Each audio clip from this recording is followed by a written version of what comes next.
This is the Mous Optimal carry-on suitcase, and today we're gonna test whether it's actually as durable and protective as Mous claims it is. We're gonna start with 5 weeks traveling through Japan to see if it can protect 3 bottles of expensive sake. Then when we get back home, we're gonna put it through some rigorous drop tests in my own controlled lab environment.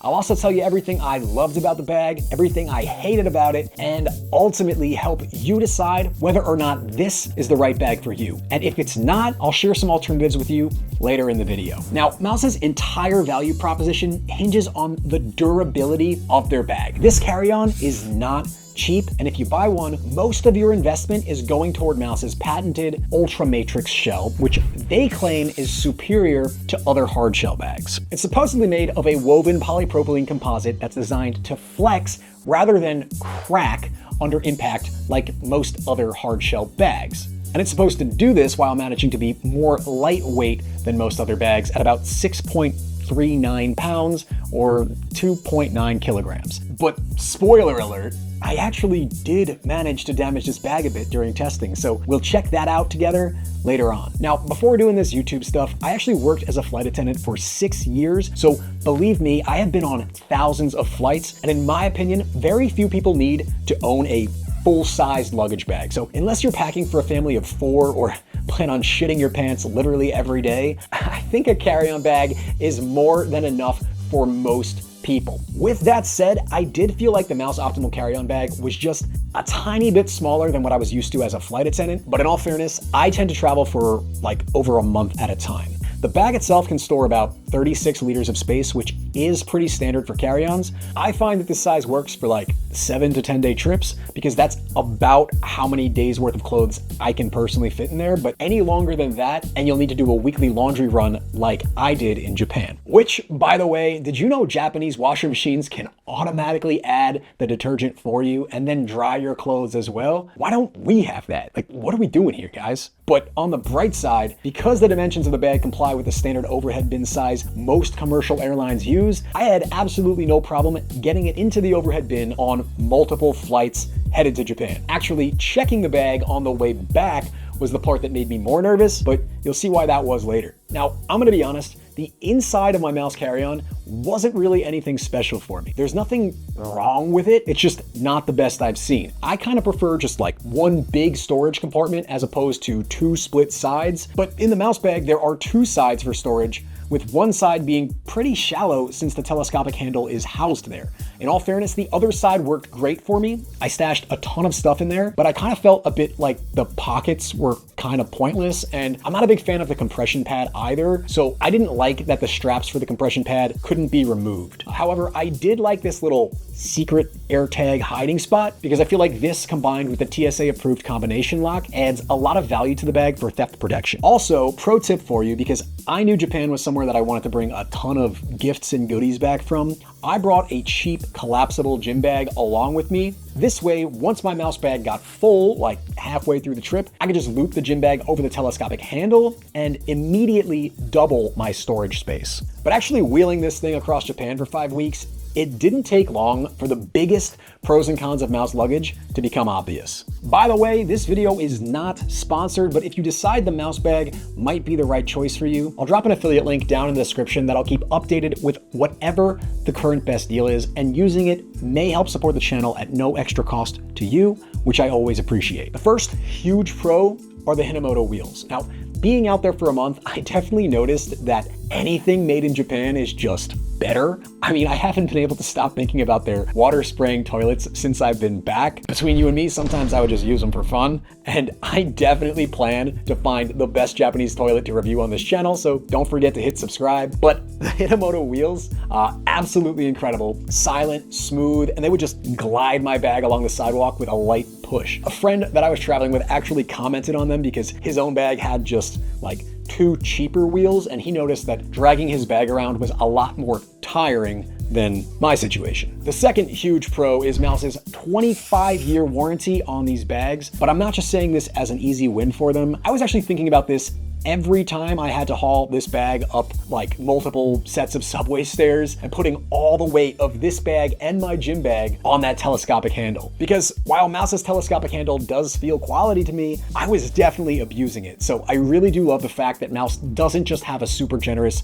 25-year warranty, they've also made components like the handle, wheels, and TSA lock modular, so they can just easily send replacement parts as needed instead of you needing to ship the whole bag to them. And the final thing I really loved about this bag, before we get into what I didn't love, is in fact the durability of the bag. Because I checked it on 2 different flights on my way back, which made me nervous because of how often bags tend to crack from bumping around in the cargo hold or scratch from being tossed across the tarmac. But fortunately, all my sake did make it back unscathed, and that was the thing I was really worried about. But with that said, it wasn't all perfect, and I did manage to do some damage. You're gonna see that in just a few minutes. But first, I stand by what I said earlier about preferring a bit more internal storage space. But if you're not traveling for like a month at a time and you want to guarantee that your bag will fit in the overhead bin, this bag will serve most people fine for 7 to 10 days worth of clothes. Second, these 2 external pockets are close to useless. This one's meant for storing a water bottle, but it's not actually big enough to close around most reusable water bottles. And the smaller one can technically be used for your phone, your wallet, or your passport, but I really can't imagine using it for those things since those are all essential items I'd rather have in my pocket, and I recommend you keep them in your pocket too. But third, and most importantly, I actually did manage to do some damage to my Mous bag during my own at-home testing. Mous's ads throwing their bags out of planes are cool and all, but it occurred to me that in those tests, the bags could be empty and landing on soft grass. So just for you, I filled my bag up, my brand new bag, and threw it onto the concrete from a 3-story building. And the bag basically landed on its corner and took some meaningful damage. Scared the ever-living shit out of my little old lady neighbor, by the way. And then when I got closer to check it out, first it was just generally scratched up, but honestly,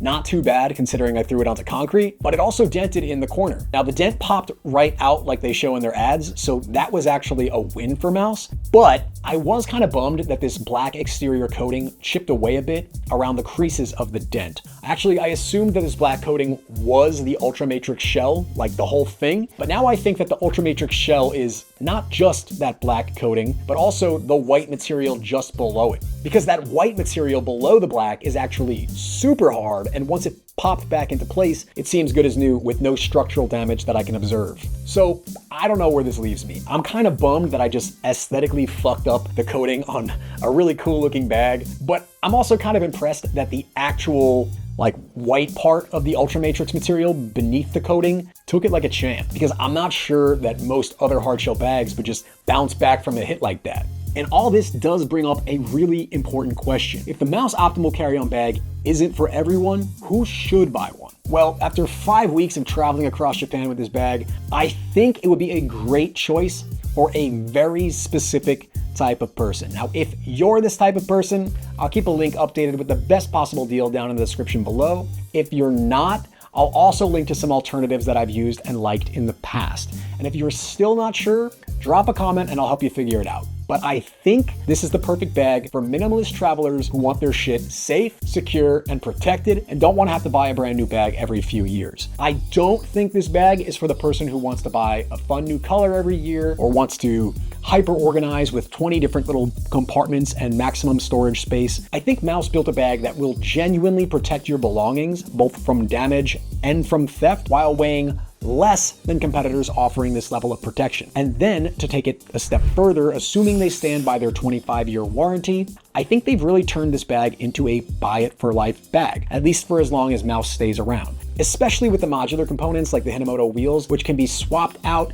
if they start to wear over time, which is a really unique feature to offer, especially since most other brands want you to have to buy a whole new bag from them. If a lightweight, minimalist, and ultra durable buy it for life bag sounds right for you, you know where to buy one at the best price point. Just don't toss it off a 3rd-story building completely full onto concrete. And if you're still not sure if this is the bag for you, but you're still on the fence, consider checking out my first video on it right here that I shot before my trip to Japan, because in that one I go a little deeper into all the specs, details, and materials. So check it out if it sounds interesting.